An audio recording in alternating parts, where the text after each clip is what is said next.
Hello, good evening and welcome to EAF, everything about football. My name's Tibsy, this is Johno. Hello. This week we're going to be talking about the best 11s for Scotland and England. Okay, before we start, what do you think of the World Cup draw? Do you know, I was going to say exactly the same as you. I think I'm really looking forward to playing Wales again. I reckon that would be quite a good little game. There is absolutely now that draw's been made, there is Yeah. absolutely no chance that Scotland will not qualify for that. Yeah, all right. There's absolutely, it's off the table. Yeah, okay. Off the table. What? So seriously, Right. if Wales or Ukraine, actually whichever one of them, you reckon Scotland will beat both of those? Yeah.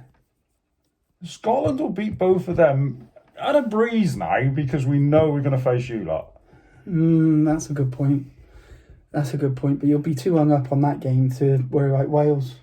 See, when I saw the draw, I thought it's another calamitous day for England. Another day where your whole dreams get shattered by the superior nation. Yeah. Oh yeah. Right? You Yeah. know, the greatest nation that ever played football or ever will. I know the one. Yeah. You know, is going to take points off you yet again. Yeah. Okay.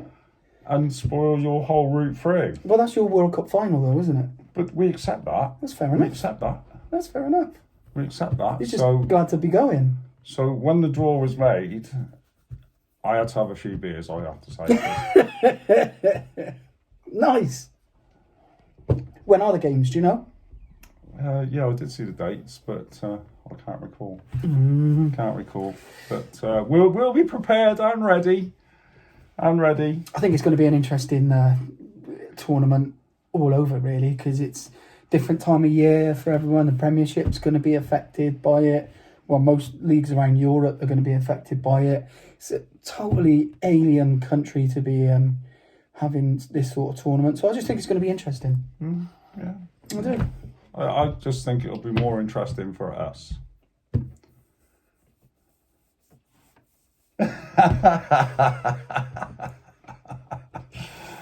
Right then, should we get into it? Should we get into it? Yeah. Go on then. As the superior nation, you can start. Why? Well, you're superior, you know? Okay, fine. So, the task was to come up with our greatest 11 national team, similar to what we done in the last episode with our clubs. Obviously, as mentioned in the previous one, his experience of football and life is far, far more longer than mine. So I've pretty much got my squad from when I started following football. So really around late 80s, early 90s when I properly got into football. All right, so that's where my squad's come from. Okay. Yours? Okay. Yours has come through the decade of ages, isn't it, I bet? Well, mine has come from when I first started going to watch Scotland. They didn't have a football team then, did they? Yeah. I have to say, during my early years of watching Scotland, they were the superior team to England because, you know, we kept making World Cups where you didn't. Maybe, yeah. That's probably a point. So, you know, good teams. Bad times. Good teams. Bad times for you. But you weren't there, were you? No. So. No, I wasn't. Okay, so let's go straight in, shall we? So we'll start with, first of all, the goalkeeper. Again, I've gone for 4-4-2. I can live with a 4-4-2. I have done a 3-5-2, but I can live with 4-4-2. Yeah, so I can adapt what it. we'll do this time is we'll match up 11. I can adapt it to a 3-5-2 anyway, but I've gone for a 4-4-2. And when you look at the starting with a goalkeeper, the amount of quality goalkeepers that England have had, even during my time, has been... Yeah, really. You actually believe that? Uh-huh. Okay. Yeah, okay. Well, just you know, as long as you're happy with it. What would you argue with Peter Shilton? Who? This is supposed to be a serious show. Well, you've just named straight away your first choice, Peter Shilton, right? The first name you've given me, Peter Shilton. Yeah. If he was so good, why did he only play every other game? I don't know. He's not in my 11 anyway. Yeah, but that's the first name he but he gave was me. but he was a quality goalkeeper. Well, he couldn't have been because he played every other game for England. And he played the other Ray other Clements. Game. Did he? Yeah. I don't know. See, it was a bit before my time. So if Peter Shilton was good, all right, point taken. he'd have been starting, wouldn't he? Yeah, he would have done. But you could argue that we didn't just have to choose the one goalkeeper because we had an abundance of talent. Yeah, but Ray Clements, right? Decent keeper. Was he? Kenny Dalglish put one straight through his legs. Well, that was in training for Liverpool. No, it wasn't. Don't count. It wasn't. So you're basing our goalkeepers on Scotland performances and whether they got megged by a player? Well, no, it's just a fact. If Shilton was good, right, he'd have played every game. Okay, I'm not disputing that. Right. But then Ray Clements was good as well. If Clements was good, he wouldn't have let himself be megged by Kenny Dalglish. I do apologise straight off the bat. I thought this was going to be an educated and informative chat. Looks like someone's just rolled their sleeves up and is going gung-ho straight in. So I was just pointing out the level that you were talking at, not quite at that level. Peter Shilton is one option. And then there's Chris Woods. Who? Nigel Martin. Who else was there? We got Jordan Pickford at the moment. We've got David James. So there is an abundance, but for me, my number one choice has got to be David Seaman. I think. Now, as far as I'm aware, he didn't timeshare the goalkeeping position. That was his. He had it for a very, very long time. And he was solid. He was also another leader as well from the back in the goal. And he just commanded that back line. Now, all right, you could argue he got lobbed a couple of times from two incidents in his career that stick out. But you don't get the nickname Safe Hands for no reason. And I thought he was quality. Okay. That's not a name that I even considered, actually. No. When I went through the list of England goalkeepers. Go further back, there's Gordon Banks. Don't get me wrong. Yeah, but he was rubbish. Right. The truth about Gordon Banks, he made one save, right, in a World Cup. He made one save, which is repeatedly shown as the greatest save ever. Yeah. When actually, if Pele had timed his header better, he'd have scored. You can't go on ifs. You can't go on ifs, can you? If Jeff Hurst hadn't knocked that ball over the line, if that referee hadn't seen it, that wouldn't have counted. If Lampard hadn't hit the ball over the line, that wouldn't have counted. If Scotland were a better team, they'd be in more tournaments. Because the referee didn't give it. Well, exactly. David Seaman, in. Bosch. What you got? Wow. Where goalkeepers are concerned, Yeah. right, we had the great David Harvey. Who? Alan Ruff. Jim Leighton. Ah, Jim Leighton, yeah. Andy Gorham. Yeah.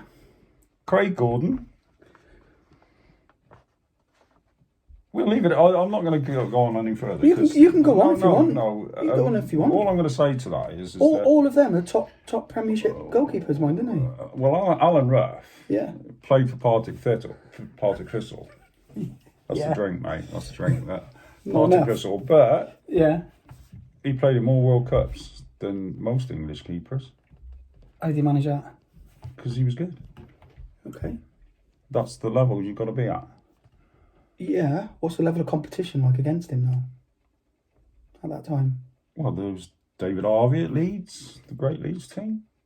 Mm-hmm. It was quality keeper. It's fair enough. Quality keeper. Yeah, we won't go into that. We'll just say, right, that for me, my choice is Craig Gordon because he's just, I think he's been magnificent the whole time he's played for Scotland. Went through a period, obviously, where he was out of the side for different reasons. And he's come back in and he's only playing for Hearts now, as you like to put it, only. But he's still performing to a very, very high level. I didn't say anything about that. No. I love Hearts. I bet you do. Yeah. Carry on. Do you reckon people would know what a love heart was? Are they still about? Yeah. Are they? Yeah. With a little message on? Yeah. Saying, I love you. Kiss me. Oh. Be my boyfriend. Or whatever. Oh, no, I don't want to be a boyfriend. No, I'm not glad about that. No. So, yeah, my first choice would be Craig Gordon because he's done really, really well for Scotland. I do think he's a quality keeper. I'm surprised at that. I had a feeling you would have gone for Jim Leighton. No, because Jim Leighton I did love Jim Leighton. I thought he was a really, really good keeper, but he let the cup final performance when Fergie dropped him from United affect him completely and utterly, and he was never ever the same keeper again.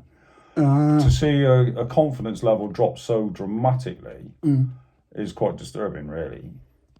Yeah, well, it's a big confidence game, isn't it? Especially for a goalkeeper. Yeah. You need that confidence, and you need to have that belief, because once you start having bad games, it's difficult to turn it around, isn't it? Yeah.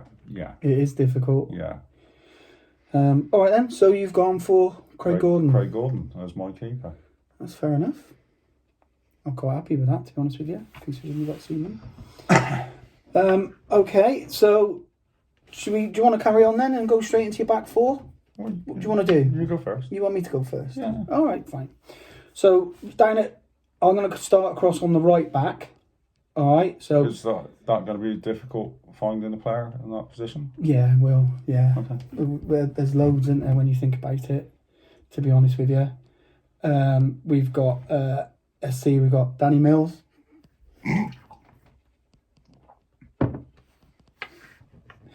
Kyle Walker, Glenn Johnson. Who else is there? Going back further than that, Gary Stevens. Yeah, can't even argue with that one, can you?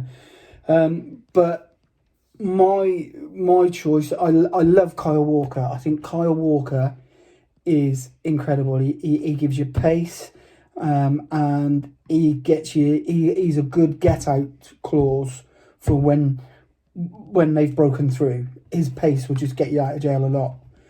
So it was tough, but I've actually gone for Gary Neville. I think the way that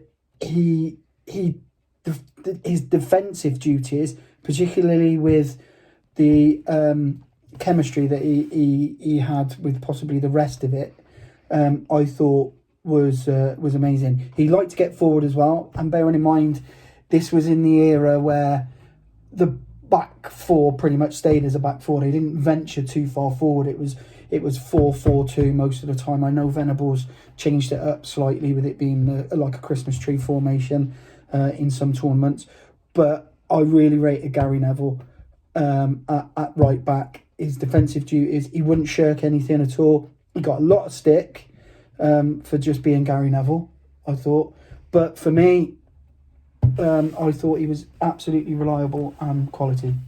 So, Gary Neville. No, I'm glad you come up with that name, because I've got no criticism of Gary Neville, none at all. There we go.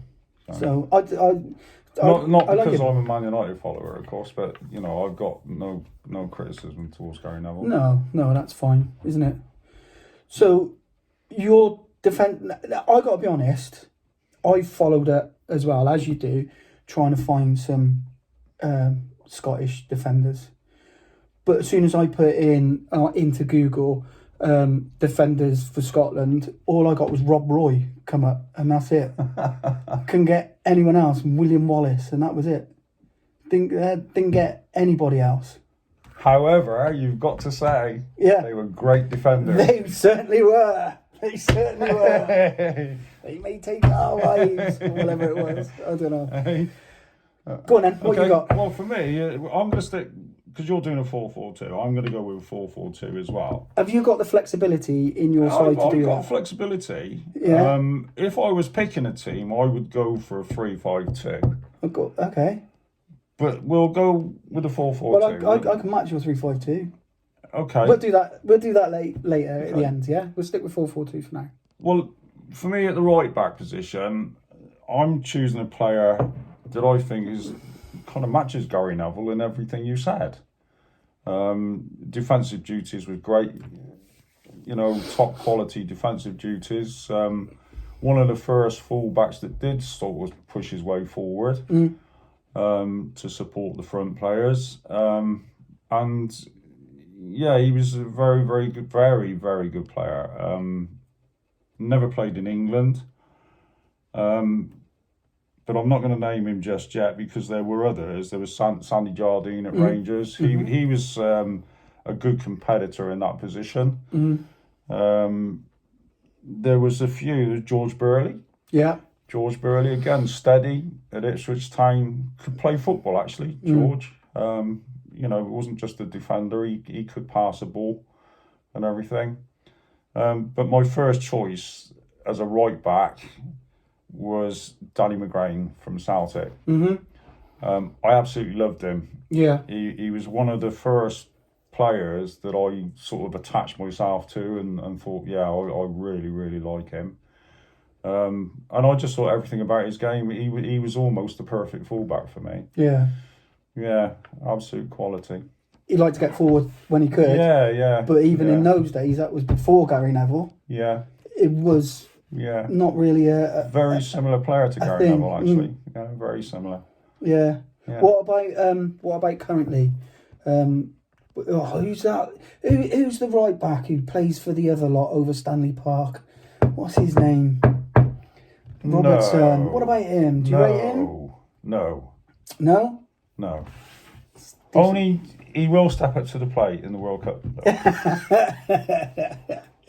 You don't rate him as a fullback? I do. He's current captain. I do. For Scotland. He's the captain of Scotland. I absolutely do agree with you. He is a decent player. But I feel like he's lost something over the last year or so. Yeah? I don't think he's the same player. It's almost like once that lot won the European Champions League, it's almost like he's lost something in his game. That lot. That's one thing we agree on, isn't it? It's the only thing we agree on. That lot. Yeah. No, that's fair. I like him. I think he's really good. And I think he's got that little bit of nastiness in him as well, which is slowly coming out of the game because of the way that the game is being governed. Yeah, for fouls and free kicks. That's a fair point. I do quite like him, but I don't think you can argue with McGrain at all.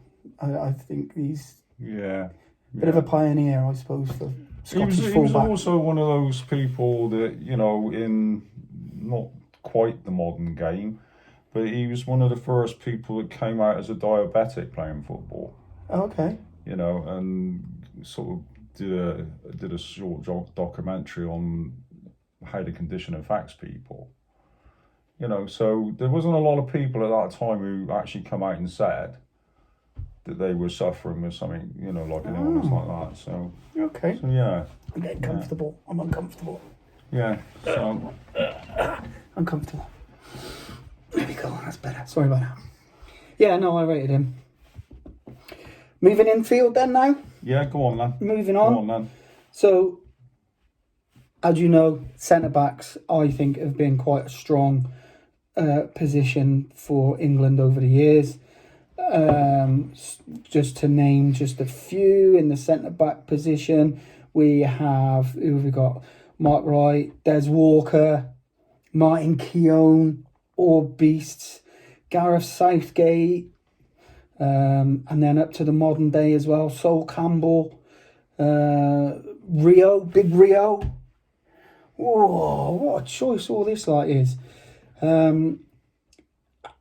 Chris Smalling, Gary Cahill, Julian Lescott, he's in there as well.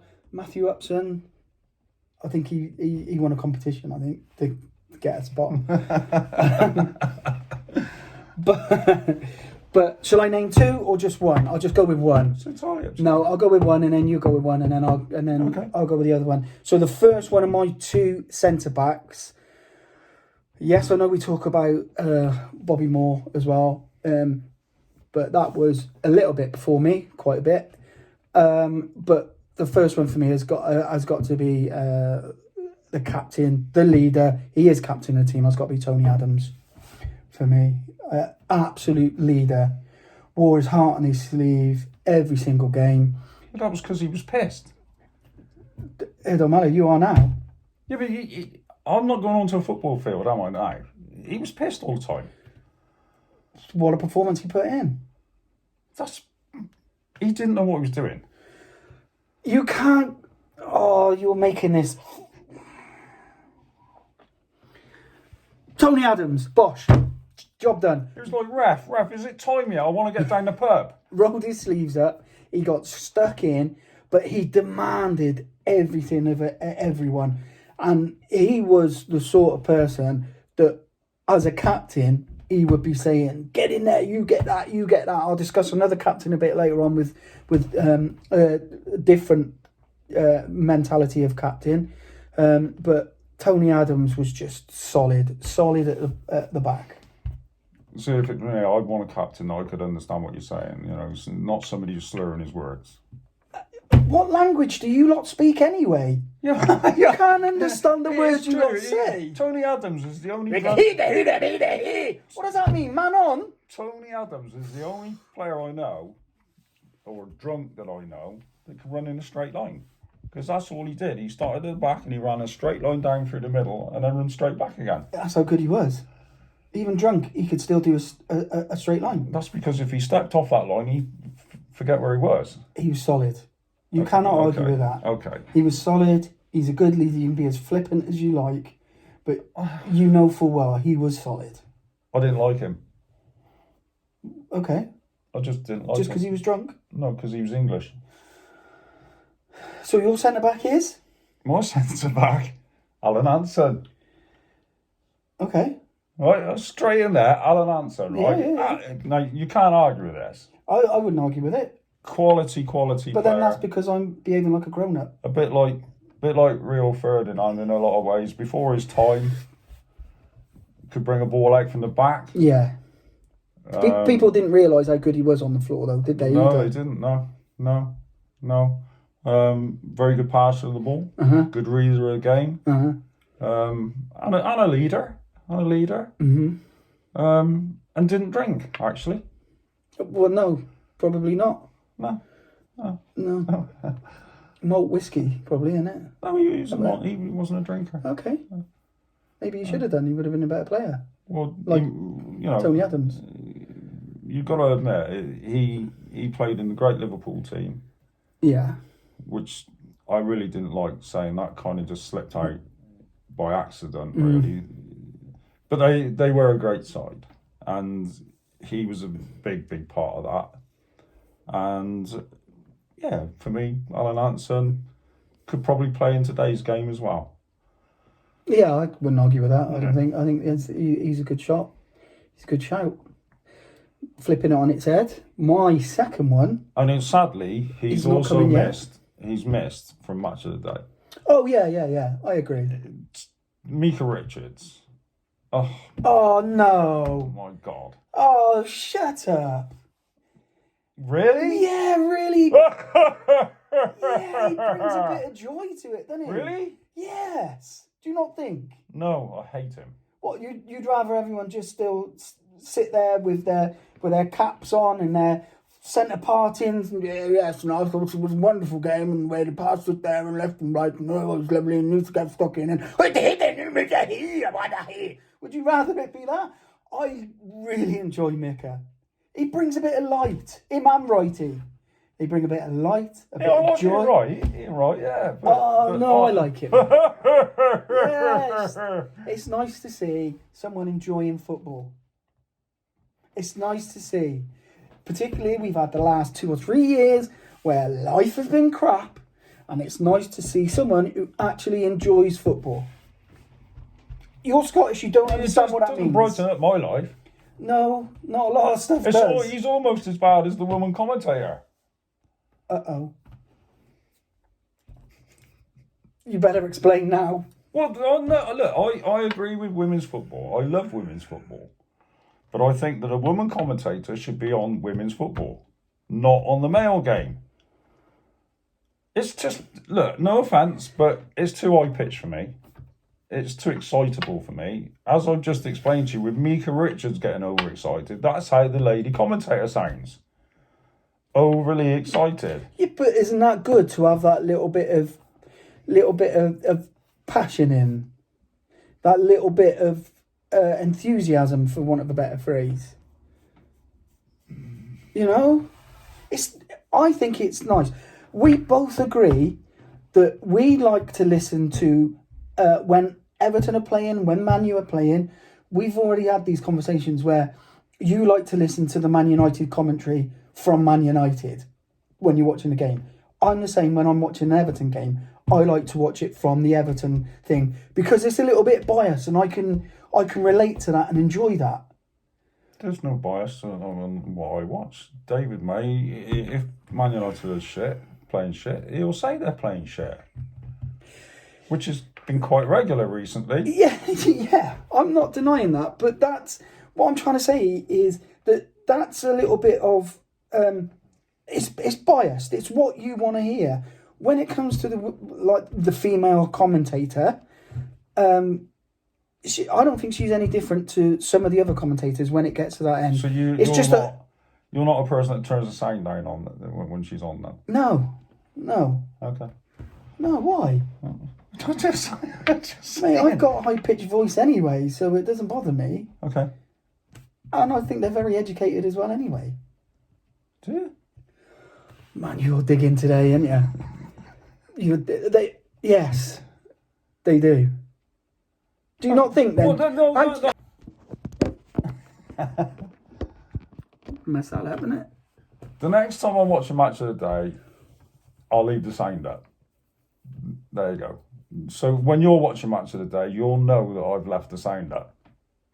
What's that supposed to mean? Well, just so that I can test the water a bit better. I'll take your word for it and I'll see if I do think she's educated or not. You know there is more than one though, don't you? Yeah. You were talking about the one as if there's just one. The one. I quite like the other one. I don't know the names, but the other one that's on women's football, she's kind of calm with her commentary and everything. Okay. Right, moving on. Whose choice was that? Yours. Well, this bit wasn't my choice. What bit? This bit we've just done, that wasn't my choice. Yeah, but you led me into it, didn't you? I never mentioned women. You went straight off the bat with women.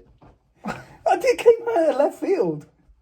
Okay, anything I've said that may upset people, I apologise. It is just an opinion.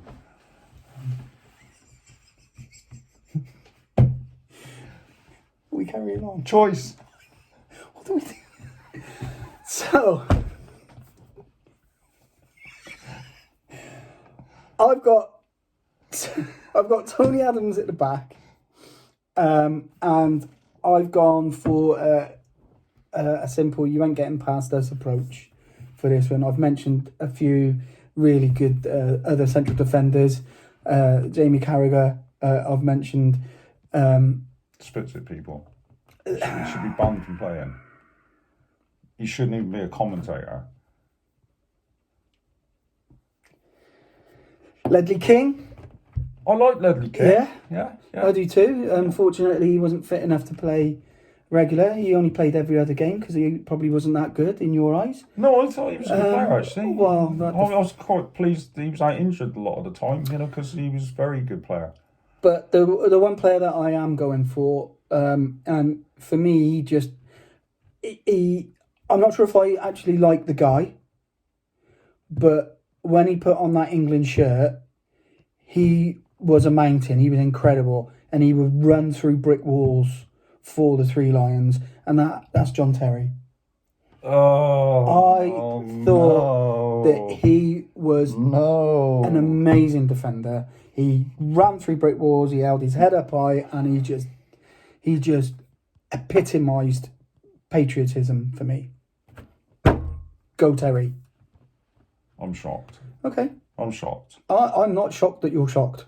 I am shocked because, how can you pick a player where the rest of the team are worried about taking their wives out to the same dinner. Stop. Are we going to have an intellectual conversation about football? Well, it's true, isn't it? You half your team wouldn't turn up. Want to be drunk, right? You say, where is it? Where we were supposed to meet? Yeah, okay. All right, I'll stop. I promise. I'll be more sensible now. So my next choice, right now, there was a few to go by. Martin Buchan, great leader, captain at Man United. What are you laughing at now? What? Nothing. Are you laughing because I chose Martin Buchan? I don't even know who Martin Buchan is. If Really? I'm totally honest. Yeah, if I'm Gordon totally McQueen? honest. Yeah, I've heard of Gordon McQueen. Yeah. Okay. He got them all out of that prison camp, didn't he?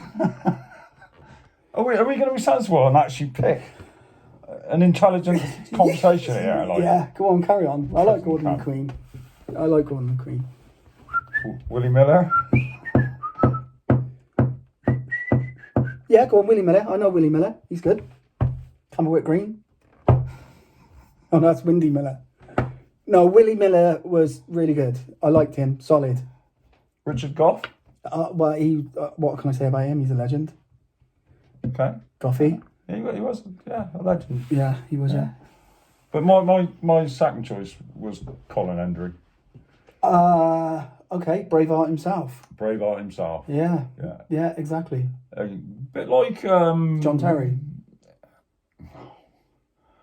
No. He never stole anybody's wife. Yeah, you can see that looking at him. And I know that's harsh because of Colin Hendry's history, but that was just a little joke. That's worse than what I said earlier. No, it isn't. Yes, it is. No, it isn't. I like Colin Hendry. He's solid. I would have him in any team that I was involved in. He'd bleed for his team. Very much so. He'd lose teeth for his team. He's Yeah. just for me, he was absolutely world class. I'm not going to argue with that at all. I rate Colin Hendry. I really do. A very similar player though to John Terry, I think. But I do rate Colin Hendry. Okay. Left back. Yes. Yes, please. So we've got a few left backs that I'm aware of. Who have we got on that left back? Let me just have a quick look again off the top of my head. Looking off the top of my head. Ashley Cole, for one. Leighton Baines. Danny Rose. How did he get in there? On the odd occasion. Phil Neville even had a go. But Luke Shaw as well. But for me, the outstanding fullback for me has got to be Stuart Pearce. Exactly the same as John Terry. Exactly the same as Tony Adams. And exactly the same as Gary Neville. All those four there, they wore their heart on their sleeve for England. All of them. And they are so passionate, were so passionate for the England cause. All four of them. And as I said, I've gone for a no-frills approach. I'm not worried about the fullbacks necessarily bombing on. I've gone for, you stop us, because we're going to hit you with the guys that we've got coming up. And that's the approach that I've gone for there. But Stuart Pearce, I love that guy, Stuart Pearce. He would bleed for you. He'd be the first man over the trenches. He'd be like, yeah, let's go, come on. Get shot 47 million times and still keep going. Stuart Pearce. I got a lot of respect for Stuart Pearce. But what I really respected about Stuart Pearce was he spent time practicing penalties. Mm-hmm. So he could redeem himself. And did it well. Yeah. If I'm honest. And why did he want to redeem himself? Because he missed a penalty. Because he felt he let the nation down. Because he's in there. Okay. But I respect the guy more, actually, because as part of my role on what was at the time on the Cheltenham Youth Football League, on the presentation nights, where all the clubs, attended their medal ceremonies, Stuart Pearce came to hand out the trophies on one occasion. And that was while he was involved with the England setup. And what he asked is that he was very busy and needed to get back to London as early as possible. So he didn't want to be hanging around too long, shall we say, and didn't want to be signing too many autographs at the end of the night. He was happy to do what he was doing, but he didn't want to be held up. So the evening went along really, really well.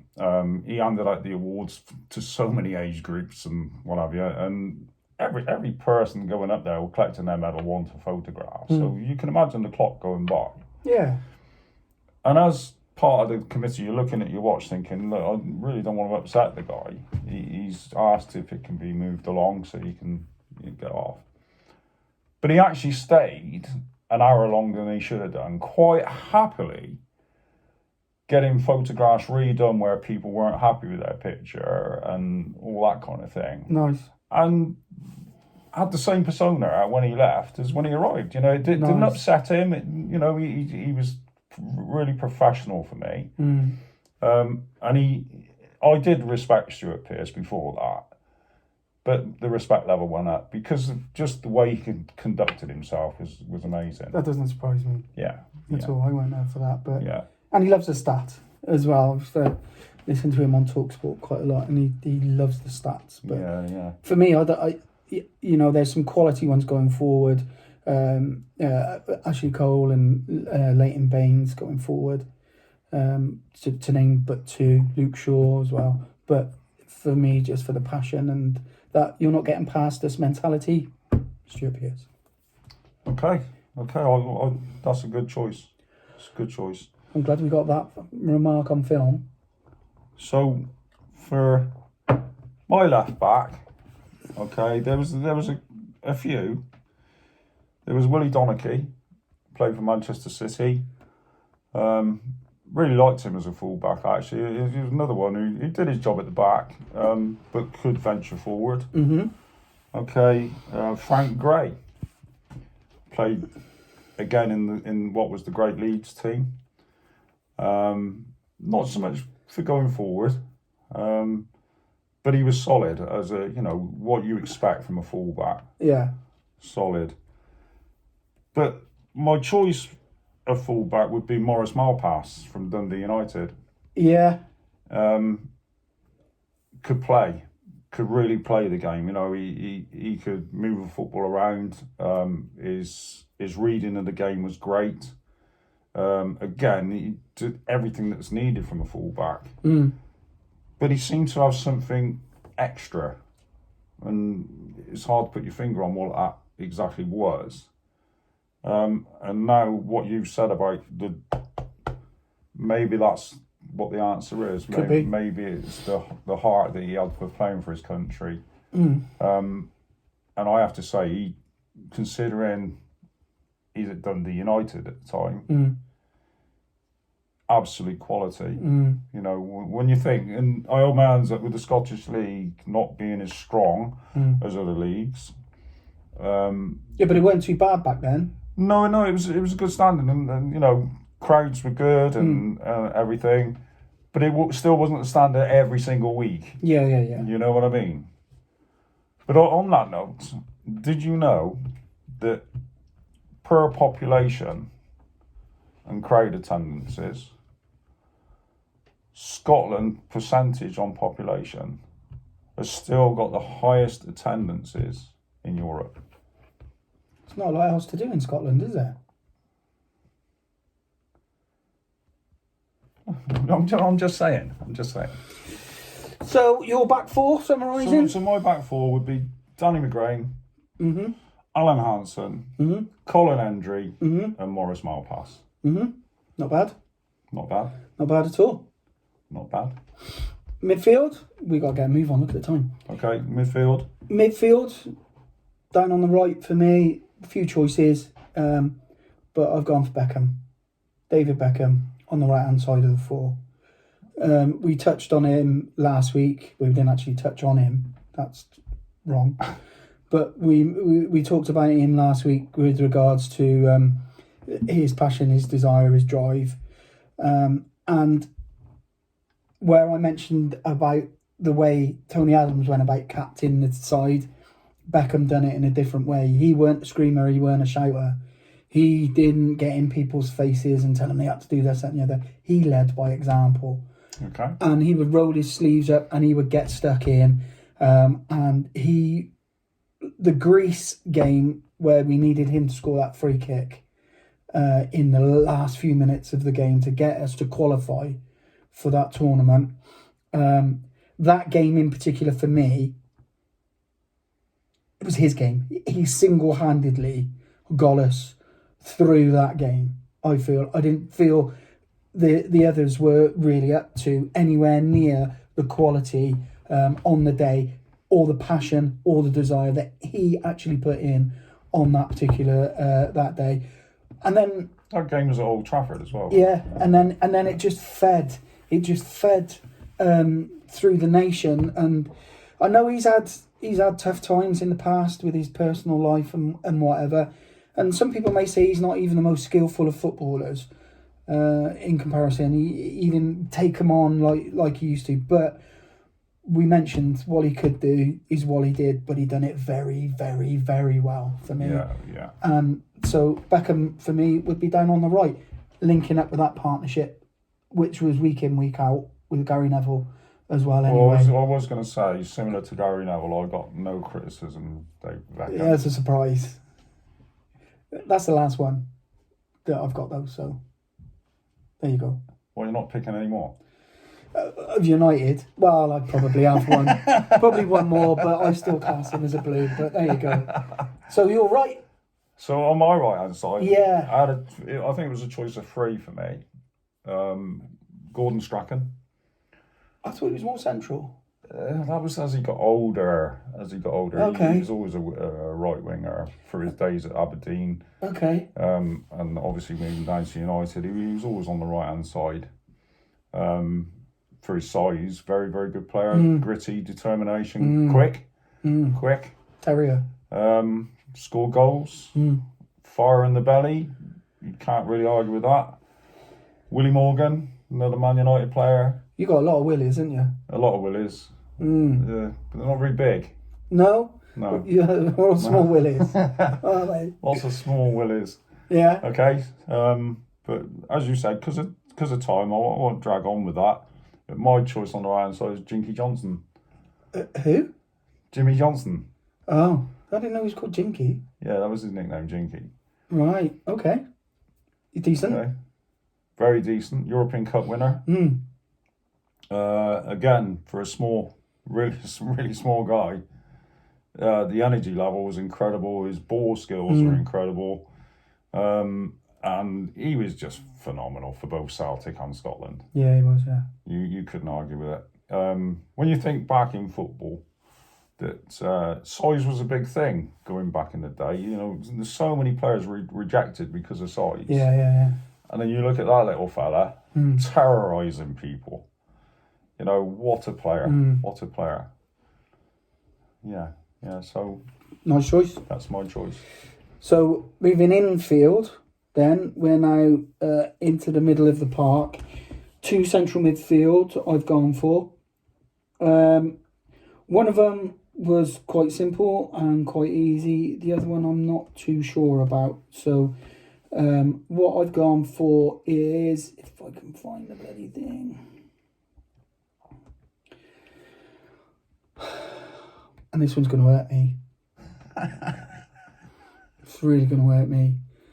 But I'd find it really painful following England. But all right, he sounds like a squeaky door opening at times with it. But it's got to be Gerrard, Steven Gerrard. No. Yeah, I'm afraid so. Yeah, I know, but what can I say? He was brilliant in an England shirt, and I'm looking at it from an England fan, not an Everton fan. I'm looking at it from an England fan's point of view, and he was a similar leader to that of Beckham. He led with, from example, and he would cover every blade of grass. He would drive forward with the ball, but he could also ping nice 40-yard passes left, right, here and there and everywhere. For me, Steven Gerrard. So, my argument there would be, right, and you've asked me to be sensible, so I'm going to be sensible here, right? I think that Gerrard was part of England's downfall. Why? Over the period of time that he was playing. But I don't actually think it was his fault. I agree with all the qualities you've said about him. Yeah. But I don't think it was his fault. For me, the management at the time, the managers at the time, right, could not find a system to suit him. Exactly. And one other. Yes, one other. Right.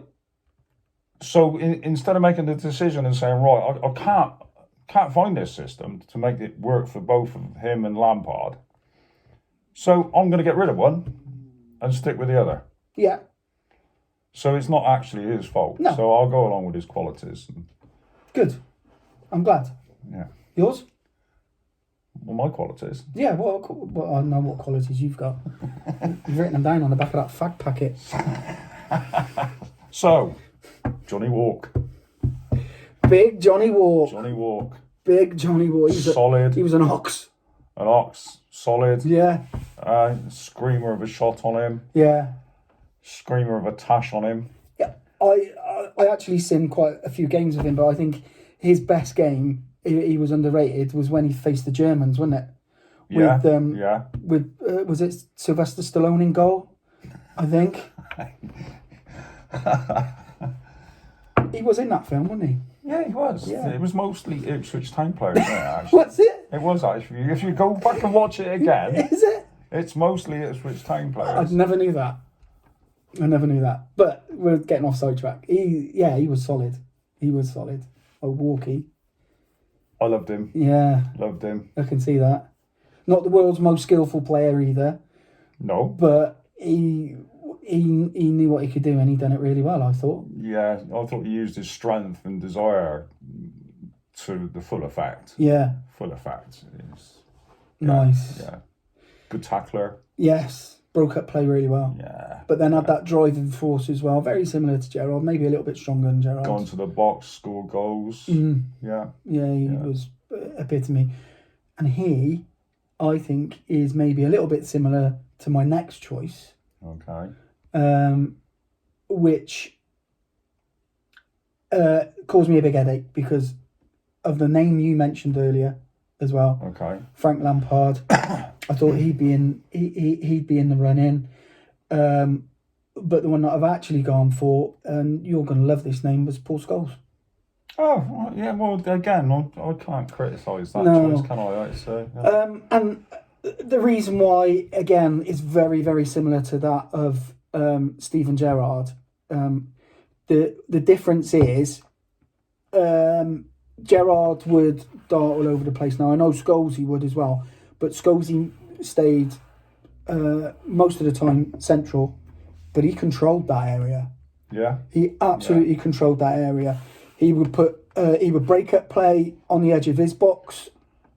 1, 2, 3 touches, 3 passes, bang, he could knock it out into someone's feet. But then he would still get up there to support as well. And people, I don't think really understood that. But what technique he had, what skill he had in order to do these things that he does. It's a busy part of the park. 2 touches, bang, bang, and all of a sudden he's just created himself so much time and so much space on the ball that he can literally just relax. Very similar to Glenn Hoddle. Boom, just feed it and do what he needed to do. Surrounded by like 3 players, 2 nice little touches, bang, bang, bang, and away he goes. find a pass, whichever one he wants, and boy, could he score some goals as well. Yeah. Boy, I mean, everyone talks about the corner that comes straight over, one volley, bang, straight in the goal. That is technique. It's technique, and it's the epitome of somebody who's, as a youngster, got talent.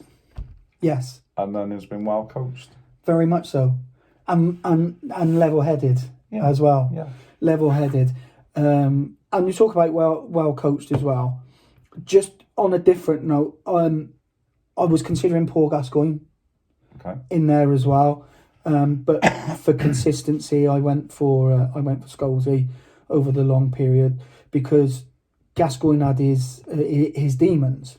And I heard something on TalkSport which made me think, they were doing a subject of what if, and people would phone in and go, what if?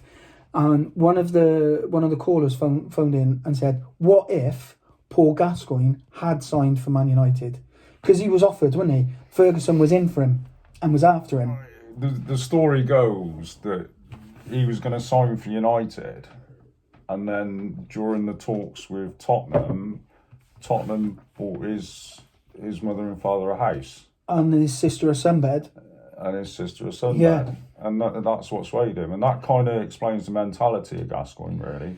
But if he'd have gone to United, what if he'd have gone to United and the Ferguson's arm round his shoulder? Because we all know how Ferguson helped develop the players, keep them level-headed, keep them on the right sort of track. Where would that have taken Gascoigne?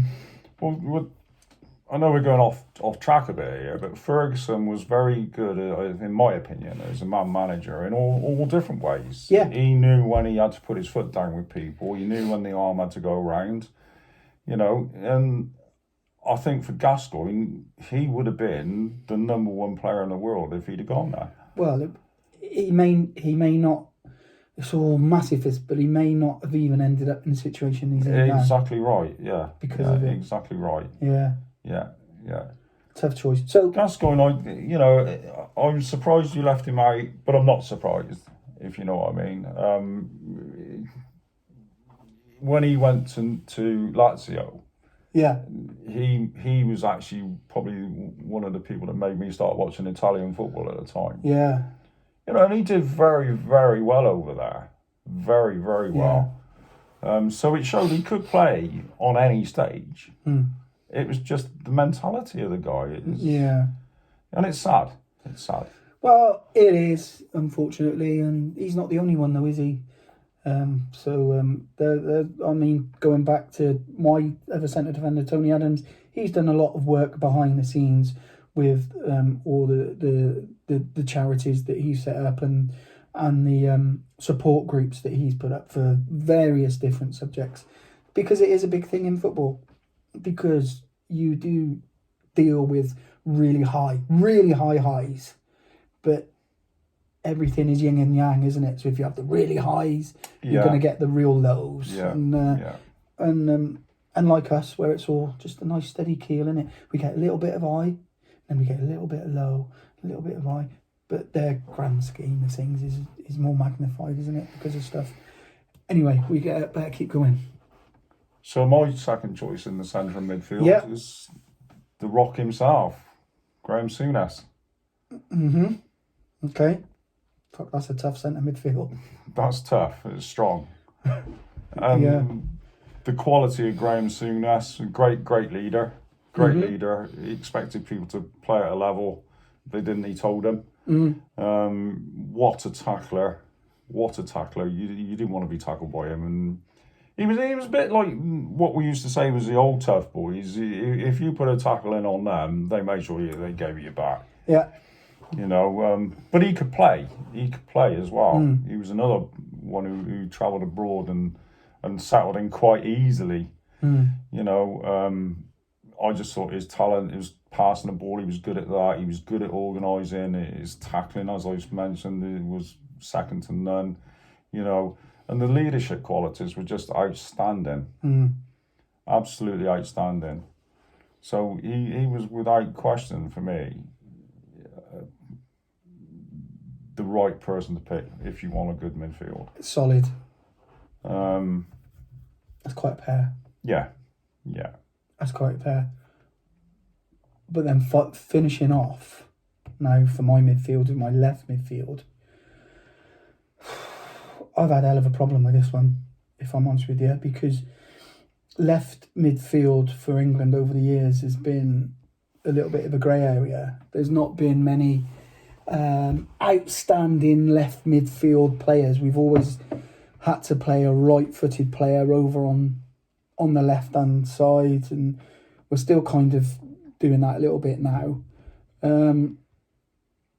So I was really torn. I was even thinking of, like, when England played 3-5-2, of maybe having Ashley Cole there in my 11.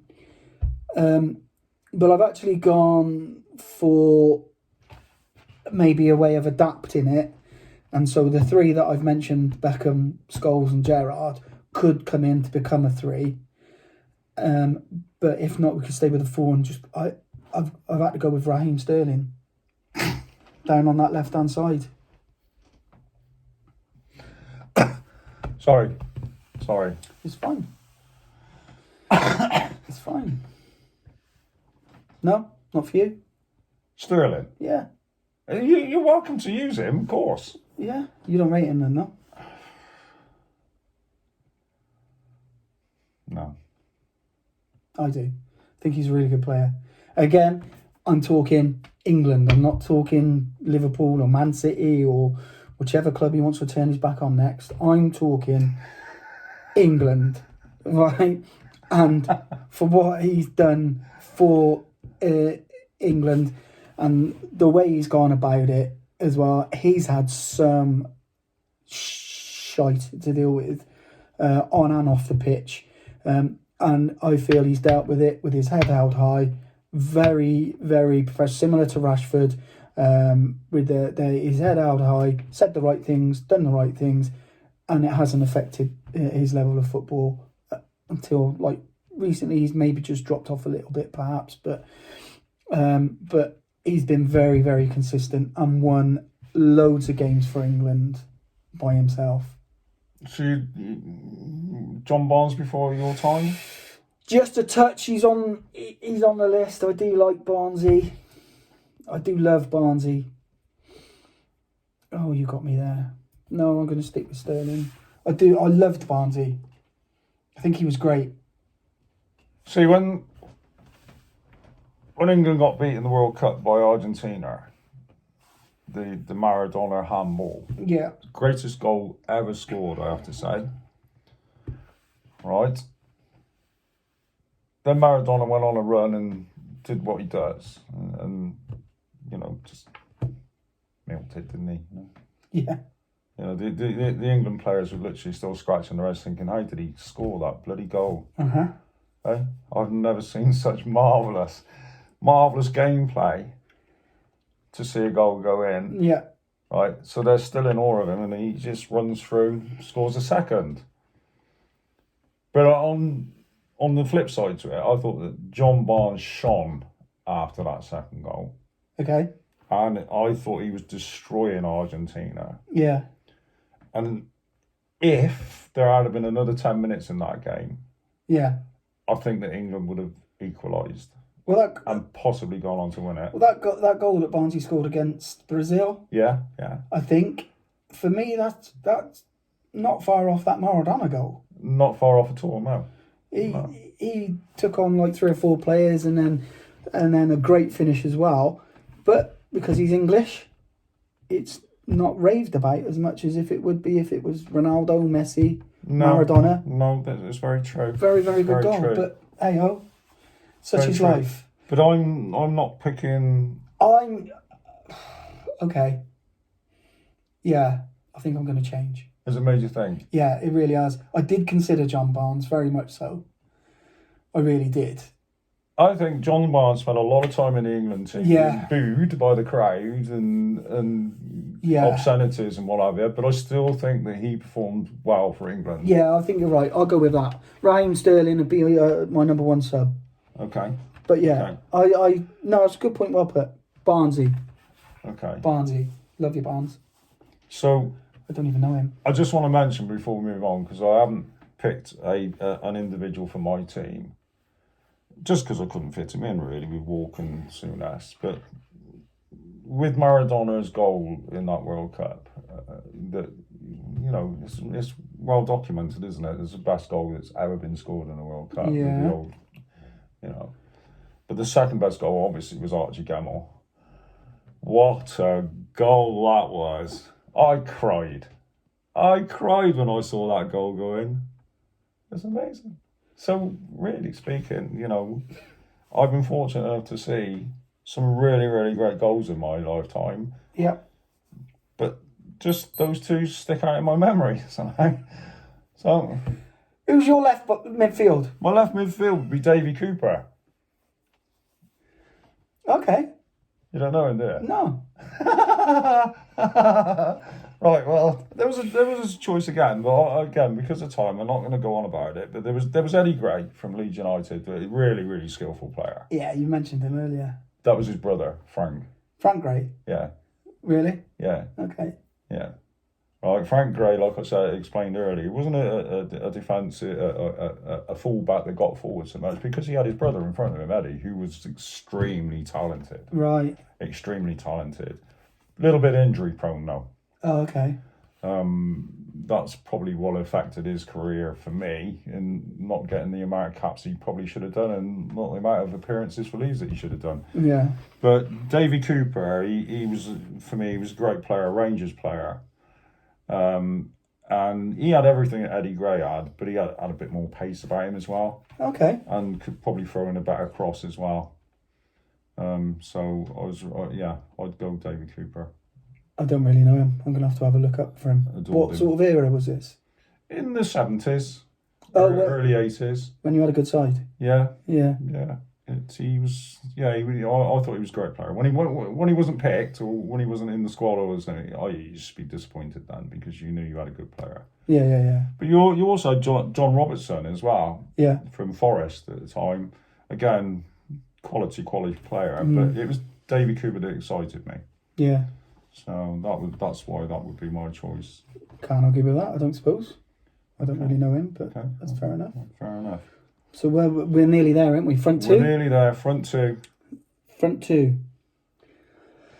Okay, so I've gone for, and there are loads of quality strikers for England, which I think quality. You probably won't, because they're English. That's fine. Michael Owen, quality. Teddy Sheringham, quality. Emil Esky. Peter Crouch. I think Peter Crouch was underrated, actually. How can you ever be? I suppose you'd always be under Peter Crouch, wouldn't you? Well, yeah, you would. Yeah. No, I liked Peter Crouch. Emil Esky. I like Peter Crouch. I thought he was a little bit underestimated. Jermaine Defoe. Yeah, played for a long time. Can't argue with Jermaine Defoe. I don't think. But the first one that I've gone for is it's got to be Wayne Rooney. Has to be Wayne Rooney. Yeah. Just his passion, his drive, his desire, his captaincy, his want, everything. Lost it a few times, as we mentioned, I think a couple of weeks ago. But that's him. So that's passion. It's got to be Rooney for me. Yeah. Rooney Booney. Okay. He's got all-time appearance record, hasn't he? Yeah. Is it? Was it short? Appearance or goals? He's got goals, hasn't he? Record goals. Yeah, that's it. I think. That's it. I didn't do that research properly. I just went for players. Yeah. Yeah, I think that's the record he's got. And you've gone for? I bet it's Big Dunk, isn't it? No, we got to get Big Dunk. Look, you got to pick a king, right? Stephen Naismith? No. I had loads to choose from. Mo Johnson. Andy Gray. Ali McCoisty. Coisty. Yeah. Steve Archibald. I like Steve Archibald. Frank McAvenny. Yeah. Joe Jordan. Yeah. Big Joe Jordan. Brian McClare. Okay. Okay. But my choice was obvious. So blatantly obvious. Kenny Dalglish. Mm-hmm. The king. Not Big Dunk then? Not Big Dunk, no. No, you can't. No. I don't think you can argue with Kenny. Part of the reason I wouldn't have gone for Duncan Ferguson was because something happened and he refused to play for Scotland. Mm-hmm. So, do one. Mm-hmm. Yeah. Kenny was more of a number 10, wasn't he? He kind of dropped in deep a lot of time as well. He was Kenny Dalglish was similar to several players that came from Celtic in the way Brian McClare was a striker at Celtic and then made his way, as you said, more into a number 10 role or what have you. Charlie Nicholas, what a player. Yeah. He was a striker at Celtic. But when he came to Arsenal, I thought they ruined him because they got him to play more as a number 10. Okay. And I actually thought that spoiled him. He was a goal scorer. He was off the shoulder, wasn't he? Oh, he was an off-the-shoulder player, yeah. Fantastic. And similar with Kenny Dalglish, really, I put him as a striker because of his ability to put the ball in the back of the net. Just absolute quality. I think if you were naming a World 11, you would struggle to leave him out. Yes, definitely. He would definitely make the bench for me. He'd certainly be on the short list. Yeah. Yeah, without a shadow of a doubt. Greatest Scottish player ever? Or you still got one more to go? We might beat him. Greatest Scottish player ever. Don't call him the king for nothing, do you? No. You don't. Yeah. So, yeah, probably. Cool. As a striker. Okay, so my final one then. Moving on. I can't argue with that. I had to admire Dalglish. Even I had to admire what he done. Hated the fact he played for Liverpool. I really detested that. Yeah, but still love the bloke. Having said that as well, though, during the Hillsborough aftermath, not so much the actual event itself, but the aftermath and the behind the scenes and the way he went about everything, particularly with all the families, from what I've heard, was absolutely top rate. And you wonder if anybody else would have been able to have dealt with that. You look at what happened with Hillsborough, and I saw a documentary with Dalglish where he was driving down the main road that leads to Hillsborough, and he can only go so far now. He still can't drive that further distance to get to the stadium. He has to stop. Really? Yeah, he just can't drive the rest of the way. But it's interesting for me that what you're saying about Kenny on that front. He did fantastic for the club, didn't he? And the way he conducted himself. And he was a bloke who was well beat up by that when he really, really bad. You know, and it goes back to what we were saying in the last episode, after the Munich air crash, when Harry Gregg and Bobby Charlton, really, the way that they came back into the game and back around the club and everything was just unbelievable. It must take so much to go back to something that's caused you so much pain. Yeah. Mentally, though, as well, not just the physical pain, the mental pain. That's what I mean. And emotional pain. Yeah. It wasn't. So I wasn't talking about physical pain. I actually mean this up here. Yeah. Okay. So. And it's just amazing how people can deal with that. Yeah. Do you think that, like, when you look at Kenny Dalglish, that's etched on his face? Because Jackie Charlton always used to say, if you watch Bobby Charlton, never smiles. Yeah. You know, you might see a little flicker, but you never actually see him smile full on. No, that's true. You know, and you just wonder whether that mental thing, the mental pain, is actually there on the face to see, really. Well, yeah, probably. And the burden as well that he carried with that. Which... No, I don't just mean with the event. I mean afterwards, with him doing what he did behind the scenes for all the families and Liverpool Football Club. I think it's got to take its toll at some point. Yeah. But yeah. that just, it's Kenny Dalglish. It epitomises what he's all about for me, and I, take my hat off to him. Yeah. Even if he's a red. Yeah. Yeah. Take my hat off. Some people do make bad choices in life, don't they? My final one then has got to be an out-and-out goal scorer. Just knows where the goal is. I did contemplate a couple of others. I did contemplate Peter Beardsley. Yeah. Quality player. Decent player. I did contemplate Nicky Barmby. But I did go for the out-and-out goal scoring machine, which is Alan Shearer. Have to be. Okay. Yeah. Well, they tell you every week on Match of the Day, don't they? How many goals he scored, and Yeah. But he was a natural. He knew where the goal was. Lineker, very similar. He knew where the goal was as well. He was a natural goal scorer too. But Shearer just had that little bit of bite, that little bit of edge, that little bit of bad boy in him that Gary Lineker didn't. What I really liked about Shearer was everything about his game. Fantastic, right, left foot, positioning, strength, desire, everything about Shearer. I love it up here. I love his mentality. Even today when he talks, I love the mentality, what he sees as professional footballer should be. Yeah. And I would listen to Shearer all day long. He's a winner, and he's got a winning mentality. You could argue he hasn't won as much as he possibly could have done. That's going back to what we just said with Dalglish. Some people make bad decisions. Yes. And for me, he made a bad decision.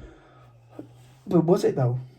Because he then went to play for his hometown, and unless you get that option, unless you're in that position, when you grow up looking at that stadium and thinking one day, then when it comes a knocking, that's difficult to turn down, is it not? Well, I can't argue with you, because going back to the first episode when we were talking about us as footballers, when I was a child just looking at the village pitch, I wanted to be on there. That was your desire. That was your local club. You wanted to go and play on that pitch. So I'm getting what you're saying with Shearer at Newcastle. And yeah, you probably are right. Was it a wrong decision not to join Man United? Look at him. Look at him now. He didn't win that many trophies, but he won a lot more than that. Yeah. He did win a lot more than that. Yeah. So yeah, I've got a lot of time for Shearer. Good stuff. So that's my front two: Rooney, Shearer. So I went for Dalglish. Wow. I know what you're going to say. Oh yeah? Yeah, I can tell you now. Right, my last player and the striker to play alongside Kenny Dalglish, Rod Stewart. Nice one. I've seen him. Yeah. In his kitchen, he's got a football pitch out the back in his back garden. I know he has. And I've seen he can score goals. Yeah, I know he has, yeah. Oh, yeah. All right, he's getting on a bit now. Him and Colin Hendry at the back, so is like Dalglish, but no, I gotta go for the king is dead, long live the king, Dennis Law. How can you not pick him? No, I already mind that. Just when you went Rod Stewart, I'm gone. Dalglish and Law, come on. Yeah. Well, that sounds like a detective agency, doesn't it? In New York. No, you can't argue with that. And you gave a good response to last week about Dennis Law and everything that he epitomises. But he carried that through with Scotland as well. Yeah. And he Scottish through and through, wasn't he? Well, you got to say, right, that England won the World Cup, didn't they? And when was it? Oh, I can't remember now. We never mentioned it. Do you not? No. Don't talk about it. There's a song about it, isn't there? Yeah, there is, yeah. It's what? Yeah. It's coming on, yeah. It's coming on, right, yeah. So, yeah, you won it in 66. Yeah. Right, but did you know that Scotland actually became world champions in 1967? Go on. Well, England had been on a run of, I think it was 22 games. Yeah, without unbeaten. Losing, Yeah. And then you come and play us, and we beat us. Yeah. So we were world champions. Of course you are. And Dennis Law got one of the goals. There we go. And that's why he's in, just for that. No, he's not in just for that. Nice. No, he's a quality player. You've been watching Game of Thrones recently. You know, the King of the North, right? Yeah. Well, I've picked 2 Kings of the North in Dalglish and Law, haven't I? Have you? Yeah. Well, one of them's the Night Watchman King, isn't it? No, what is it called?